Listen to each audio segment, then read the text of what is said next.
60টা কাজ আমরা বলেও করবো না এই রমাদান মাসে। কয়টা কাজ? বিরক্ত হচ্ছে? 60টি কাজ আমরা বলেও করবো না। 1 নম্বর, দেরিতে ইফতার করবো না, খুব তাড়াতাড়ি ইফতার করবো। দেরিতে ইফতার করে এটা ঠিক নয়। আল্লাহ রাসূল বলেন দেরিতে ইফতার করে ইহুদি এবং নাসারারা। ইহুদি এবং নাসারারা রোজা রাখে, আপনারা জানেন না? জানেন না? অনেক জাতি ছিল আমাদের আগে ভাই, আমার কোথায় কোথায় বলে যায় সারাদিন তারা খাওয়া দাওয়া করতে পারত, তাদের রোজার সিস্টেম ছিল এমন, সারাদিন খাওয়া দাওয়া করতে পারত, কিন্তু মুক্তি কোন কথা বললে রোজা শেষ। এমন জাতি ছিল 6 মাস রোজা পালন করত। আছে না আমাদের হিন্দু সম্প্রদায়ের ভাইরা তারা রোজা পালন করে, তাদের সিস্টেম আলাদা, আমাদের সিস্টেম আলাদা।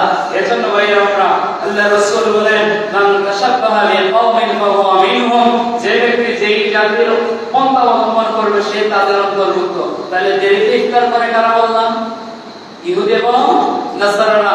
আর মুসলিম যারা আল্লাহ রাসূল বলেন তারা তাড়াতাড়ি ইফতার করবে। আল্লাহ রাসূল বলেন আমার উম্মতেরা যতদিন পর্যন্ত তাড়াতাড়ি ইফতার করবে ততদিন পর্যন্ত তারা সঠিক পথে থাকবে। যে সময় থেকে তারা দেরিতে ইফতার করা শুরু করে তখন থেকে তাদের আযাব আর মুসিবত বেড়ে যাবে। এজন্য ভাইরা আমরা খুব তাড়াতাড়ি ইফতার করার চেষ্টা করব। ওয়াক্ত হলো আযানের অপেক্ষা নয়, সঙ্গে সঙ্গে ইফতার। ওয়াক্ত হলে কি করব? ইফতার করব, আযান শর্ত নয়। আপনারা জানেন এটা সিক্রেট একটা বিষয় বলি, যদি জানেন তাহলে বলতে পারবেন যে হুজুর যারা আছে, যারা আযান দেয়, মুয়াজ্জিন যারা আগে আযান দেয় না, তো আগে পানি পান করে পরে আযান দেয় কেন? বলে জানে ওর ক্ষেত্রে ইফতার করা যায়।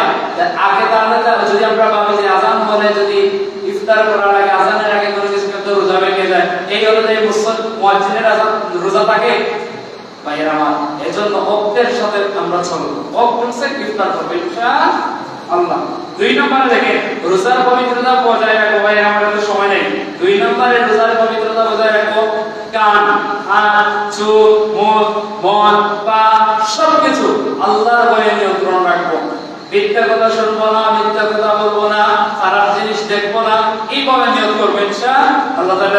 আল্লাহ রাসূল বলেন যেই ব্যক্তি কানের হেফাজত করতে পারলো না, হাতের হেফাজত করতে পারলো না, জবানের হেফাজত করতে পারলো না, তার রোজার কোনো প্রশ্নই ওঠে না, তার সিয়ামের কোনোই প্রশ্ন ওঠে না, তার এই সিয়াম আল্লাহর দরবারে কবুল হয় না।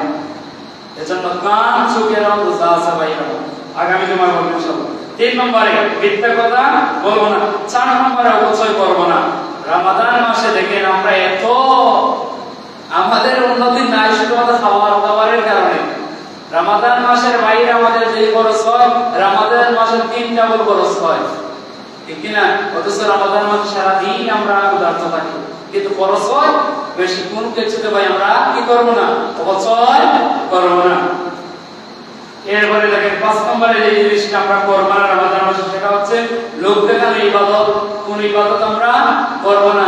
আল্লাহ রাসূল বলেন মান তাসাদ্দাকা ইউরাই ফাকাদ আশরাক, যেই ব্যক্তি মানুষ দেখানোর লাগি দান করে সে শিরক করে। মান সামা ইউরাই ফাকাদ আশরাক, যেই ব্যক্তি মানুষ দেখানোর জন্য রোজা পালন করে সে শিরক করে। এই ধরনের খবরদার আল্লাহ রাসূল বলেন এইভাবে কোনো কাজ তোমরা করো না। আল্লাহ রাসূল ভয় পেতেন আমাদের উম্মতের ক্ষেত্রে রিয়ার ব্যাপারে। কিসের ব্যাপারে? লোক দেখানো ইবাদত।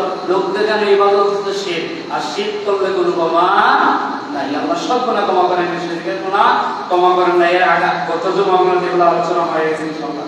6 নম্বরে দেখেন পণ্যের মজুতদারি না করা। এখানে কোনো ব্যবসায়ী ভাই আছেন কিনা আমরা জানি না। পণ্যের মজুতদারি না করা। আর 2টা জিনিস বলে শেষ করছি। পণ্যের মজুতদারি না করা। আপনি দেখেন আমাদের দেশের বাইরা অমুসলিম কান্ট্রিগুলোতে, যেই দেশের মধ্যে ইসলাম মানুষের তেমন ছিল না, ওই দেশগুলোতে পর্যন্ত রমাদান মাসে তাদের দ্রব্যমূল্যের দামটা খুব বেশি কম থাকে, যেটা সময় তারা কমিয়ে রাখে। সৌদি আরব থেকে বিভিন্ন দেশে দেখেন তারা দামটা কমিয়ে রাখে, কিন্তু আমাদের বাংলাদেশের কাঙ্গাল ব্যবসায়ী যারা আছে, কাঙ্গাল ব্যবসায়ী বলি আমি, তাদেরকে ক্ষুধার্ত ব্যবসায়ী বলে আখ্যায়িত করি। তাদের পেটের এত ক্ষুধা আগ থেকে মজুত করে রাখে যাতে রমাদানে বেশি করে বেচতে পারে, বেশি করে বিক্রি করতে পারে। এটা টোটালি হারাম, এটা টোটালি হারাম। আপনি খেতে পারবেন ভাই, আপনি তো ব্যবসায়ী ভালো, কিন্তু একজন গরিব মানুষ তো সে খেতে পারবে না। এজন্য মজুতদারি না করে পণ্যের দামটা একটু কমান, তবে তার জন্য সহজ করে দেন ইনশাআল্লাহ, পারবেন ইনশাআল্লাহ। যারা মজুতদারি করে তাদের উপরে আল্লাহর লানত নাযিল হয়। আল্লাহ রাসূল বলেন ওই সমস্ত ব্যবসায়ীর উপরে আল্লাহর লানত যারা কৃত্রিম সংকট দেখা দেয়। বাজারের মধ্যে তাদেরকে আল্লাহ গজব করে। ভাইয়ের আমার, সত্যই থাকে ব্যবসার মধ্যে, সৎ থাকে, ন্যায়ের পথে থাকে। আল্লাহ রাসূল বলেন ওই ব্যবসায়ী, আমি রাসূল বলছি, ওই ব্যবসায়ী শহীদ, কি বললাম, শহীদ, সিদ্দিক, নবীদের সাথে সে জান্নাতে যাবে। সুবহানাল্লাহ। ভাইয়ের আমার, 7 নম্বর যে জিনিসটা আমরা করব না রমজান মাসে, সেটা হচ্ছে অধীনস্থদের কাজের চাপ আমরা কমিয়ে দিব, তাদের উপরে কাজের কোনো চাপ দিব না। আমাদের যারা আমাদের আওতাভুক্ত দোকানের কর্মচারী আছে না, বাড়ির কাজের লোক আছে না, তাদের সাথে সদয় হন, তাদের সাথে ভালো ব্যবহার করেন। এমনিতেই তাদের সাথে ভালো ব্যবহার করা আল্লাহ তাআলার আদেশ, নবীর আদেশ। আল্লাহ রাসূল যখন মারা যান, আসসালাত আসসালাত আসসালাত বলার পরে সঙ্গে সঙ্গে